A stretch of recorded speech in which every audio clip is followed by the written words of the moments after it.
बच्चों, आज हम पढ़ने जा रहे हैं सरल समीकरण। सरल समीकरण क्या होता है? जिसमें एक तरफ चर होता है और दूसरी तरफ संख्या होती है। और चर क्या होते हैं? चर जैसे x, जिसमें हमें इन चर का मान निकालना होता है।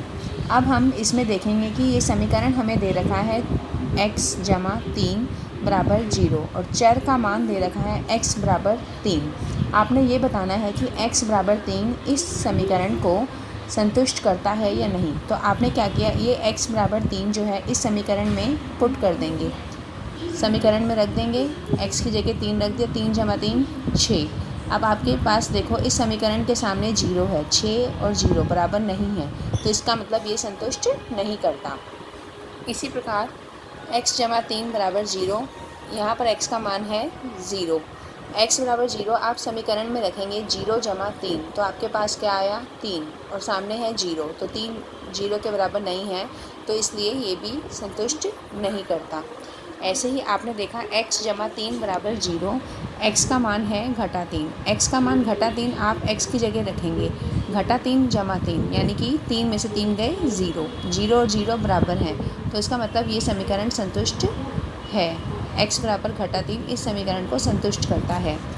ऐसे ही आपने देखा x घटा 7 बराबर 1, x का मान है 8, आपने x की जगह 8 रख दिया, 8 घटा 7 बराबर 1, 1 और 1 बराबर है, तो ये x का मान 8 इस समीकरण को संतुष्ट करता है।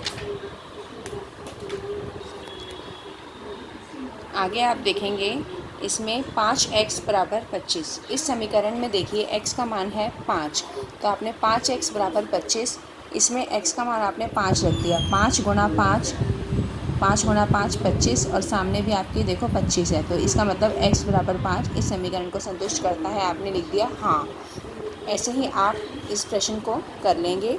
अब आगे देखिए m/3 बराबर 2, आपने देखा m का मान है घटा 6, आपने घटा 6 m का मान इस समीकरण में पुट कर दिया, घटा 6 बटे में 3, 3 से इसको काटेंगे, 3 एकम 3, 3 दूनी 6, घटा का 2, घटा 2 और 2 बराबर नहीं है, तो इसका मतलब इसका m बराबर घटा 6 इस समीकरण को संतुष्ट नहीं करता।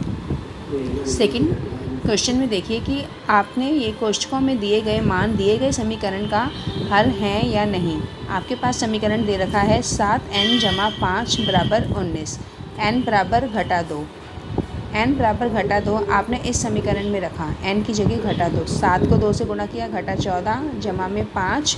अब राइट हैंड साइड पे आपको 19 अभी देखना है कि बराबर है या नहीं। तो आपने देखा 14 में से 5 गए 9, साइन कौन सा आएगा? दोनों में से बड़ी संख्या है 14, तो घटा का साइन आ गया। अब घटा 9 और 19 बराबर नहीं है, इसका मतलब n बराबर जो घटा 2 आपके पास था वो इस समीकरण का हल नहीं है। अब आपको ये प्रश्न अपने आप करना है, 7n जमा 5 बराबर 19, n बराबर 2। आपको ये बताना है कि n बराबर 2 इस समीकरण का हल को है या नहीं है।